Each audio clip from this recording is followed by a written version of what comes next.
Salut chers internautes, aujourd'hui nous allons un peu changer de fréquence. Nous avons tellement vu les poulets de chair. Depuis plus d'un mois, nous ne parlons que des poulets de chair. Aujourd'hui alors nous sommes dans un élevage porcin, alors nous allons donc profiter de cette visite-là pour faire une vidéo sur l'élevage porcin. Alors, de quoi est-ce que nous allons parler? Nous allons parler des différents problèmes que rencontre cette ferme, des différents problèmes de reproduction que rencontre cette ferme. Pourquoi est-ce que je m'attarde sur les problèmes de reproduction? Vous savez qu'en fait, dans un élevage porcin, la clé du bénéfice, la clé du gain se retrouve donc dans la conduite de la reproduction. Parce que toute autre chose n'est que dépense. Si la reproduction ne se passe pas bien, nous n'aurons pas de gain. Si nous n'avons pas de naissance, si nous n'avons pas de bon suivi des porcelaines, nous n'aurons pas de gain. Vous êtes bel et bien sur la chaîne YouTube du cabinet Vetagro Conseil et au nom de toute la communauté, je vous souhaite donc la bienvenue et je vous invite à vous installer confortablement. N'oubliez pas d'activer la cloche de notification, de partager nos vidéos. Et on ne cessera jamais de vous remercier pour tout ce qui est déjà fait jusqu'ici, les recommandations, les encouragements et surtout les critiques. C'est cela qui nous permet d'avancer au quotidien et de donner le meilleur de nous. Sur cette chaîne, nous parlons de l'agro-pastoral. Si vous êtes lancé ou pas encore, nous partageons avec vous les expériences des autres, ce que nous rencontrons sur le chemin pour vous éviter certains pièges. Alors, je vais retourner la caméra pour la mettre sur les animaux et alors nous allons donc commencer notre échange. Là, nous avons une loge d'une truie avec ces deux petits. Déjà, je tiens à vous rappeler que ce ne sont pas ses enfants. En fait, on a eu une truie qui a accouché, qui a donc mis bas ces deux porcelets, mais qui les a donc refusés, qui a carrément refusé de les allaiter malgré toutes les tentatives faites par les éleveurs.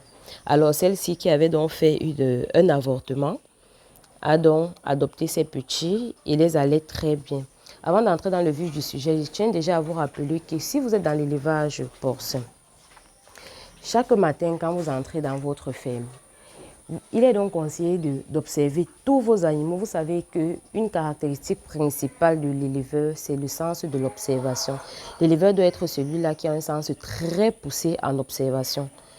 Donc chaque matin, quand vous entrez dans votre unité de production, entrez dans chaque loge, observez vos animaux.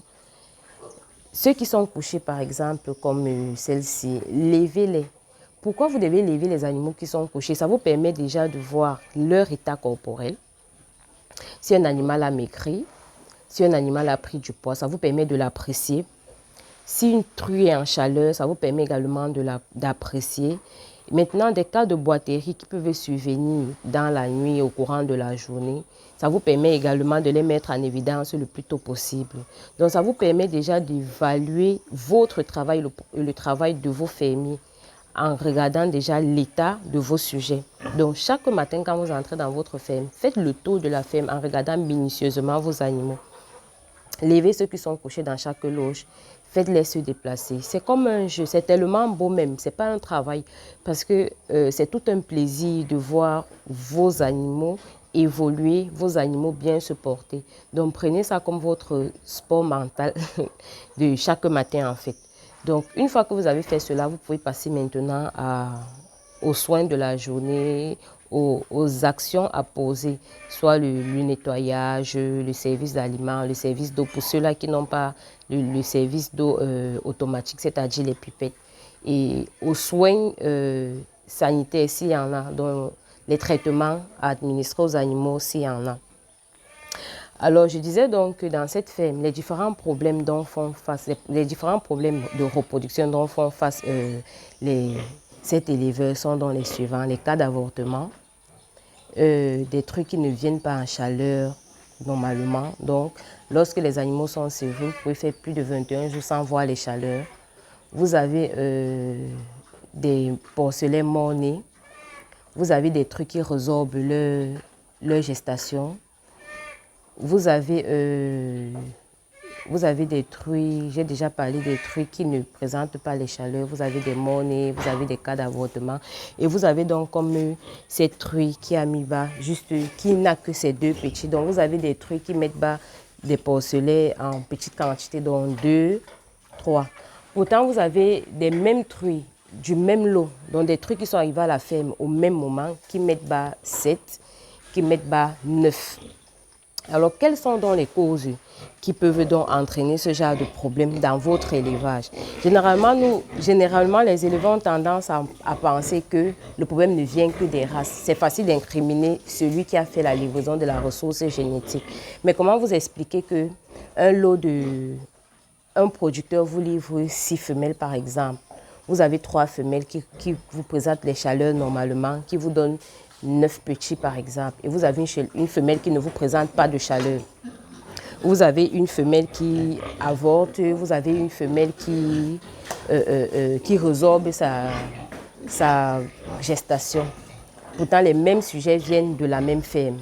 Alors vous voyez, à ce niveau-là, on va éliminer l'aspect externe de la ferme, donc on va protéger un peu le producteur de ces sujets. Et maintenant, regardez en interne. Sachez un seul instant que les actions que vous menez dans votre élevage ont des répercussions sur vos sujets. Commençons par exemple par le logement. Nous allons prendre l'exemple de la loge du Vera. Nous avons là un Vera, voilà sa loge avec des crevasses. Puisque les croisements se font dans la loge du Vera, avec ces crevasses, nous sommes d'accord que lui-même, il n'est pas déjà en sécurité lorsqu'il essaye de monter, parce que même si la femelle est gestante, elle peut faire des petits mouvements. C'est la femme, il faut un peu la flatter, elle peut faire des petits mouvements. Donc, ce qui fait que le mâle, lui, peut glisser carrément et se retrouver dans des crevasses et se fouler les sabots. Ce qui va entraîner des boiteries. Vous voyez que lui-même déjà n'est pas confiant. S'il le glisse une seule fois et qu'il retrouve son sabot dans une de ses pattes dans des crevasses, il sera très méfiant.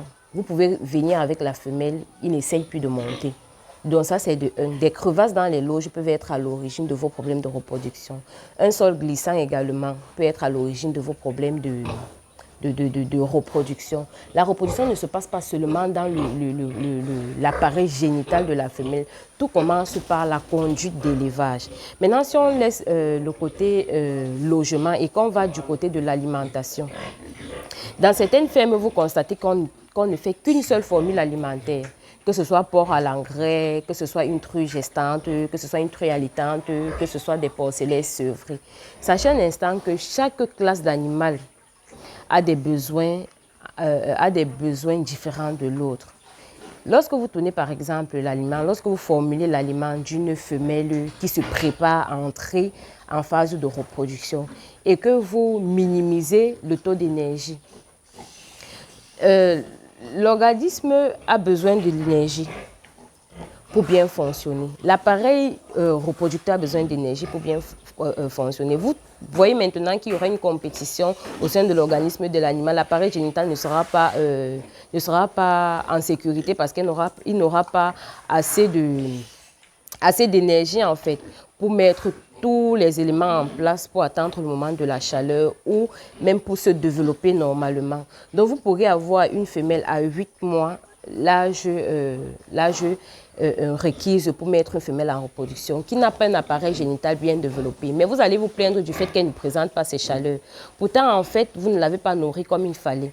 Donc, je tiens donc à préciser que sachez que l'alimentation a un très grand rôle à jouer sur la reproduction de vos sujets, bien évidemment comme le logement. Il y a également les stress dont font face les animaux chaque jour. Vous avez par exemple le stress thermique. Vous avez un bâtiment comme celui-ci qui n'a pas une zone d'exercice. Donc, ce qui fait que quand les animaux ont bien chaud, ils sont là sur place, ils ne peuvent pas. Il n'y a pas moyen en fait de changer de zone pour se sentir mieux à l'aise. Pourtant, le porc, lui, il a besoin de tout ça. Le cochon a besoin de tout ça pour pouvoir vous donner le résultat dont vous attendez. Lorsque vous faites aussi des loges qui ne répondent pas aux normes de construction d'une porcherie, par exemple, d'une loge, je vais prendre par exemple une loge d'engraissement. On va rentrer dans une loge où les sujets sont minimum 3 dans la loge. Ici, tout a été adapté. Vous voyez, il n'y a pas de magasin et nous sommes dans une zone où l'humidité dérange beaucoup. Donc, l'aliment est superposée pour déjà limiter l'attaque de l'aliment par les moisissures. Donc vous voyez, et maintenant la bâche au-dessus, c'est pour limiter la consommation de l'aliment par les oiseaux, parce que nous avons des ouvertures là au niveau des grillages qui laissent entrer les oiseaux. Vous avez peut-être une loge comme celle-ci où nous avons 3 cochettes. Nous avons 3 cochettes. Lorsque la loge est très petite, ça fait en sorte que ces animaux en fait ne puissent pas se mouvoir normalement. Ce qui crée un stress chez ces animaux. Vous allez vous plaindre que les sujets ne viennent pas en chaleur normalement, les sujets ne grandissent pas normalement. Pourtant, vous les nourrissez bien. Mais est-ce que du côté du logement, est-ce que ces animaux ont donc ce dont ils ont besoin? Non. Normalement, il est recommandé lorsque vous faites des loges en porcherie de faire des loges de 9 mètres carrés minimum pour permettre à vos animaux de mieux se mouvoir. Alors, donc, si vous respectez donc les règles du logement, vous respectez les règles de l'alimentation, vous respectez la zone de confort de vos sujets, vous serez donc dans la partie où vous avez plus de chances. Donc, vous aurez mis plus de chances de votre côté pour un bon fonctionnement du système reproducteur de vos animaux.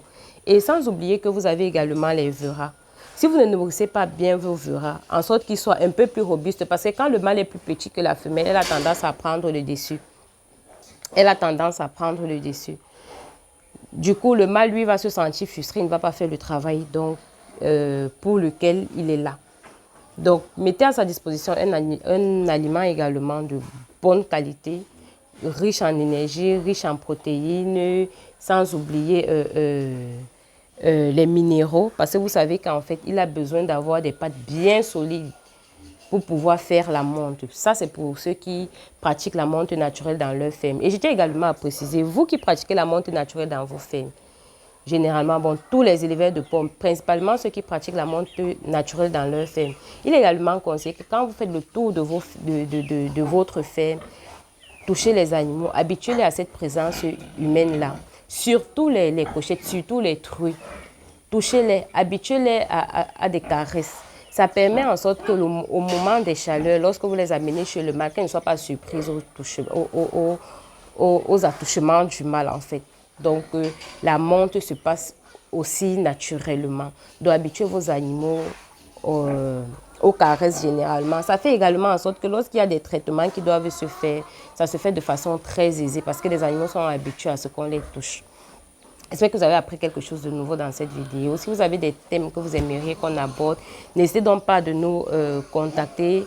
Si vous avez besoin des poussins, des porcelets ou même des consultations pour mieux comprendre vos projets, nous sommes disponibles pour vous car nous croyons à la construction de l'Afrique par l'agro-pastoral.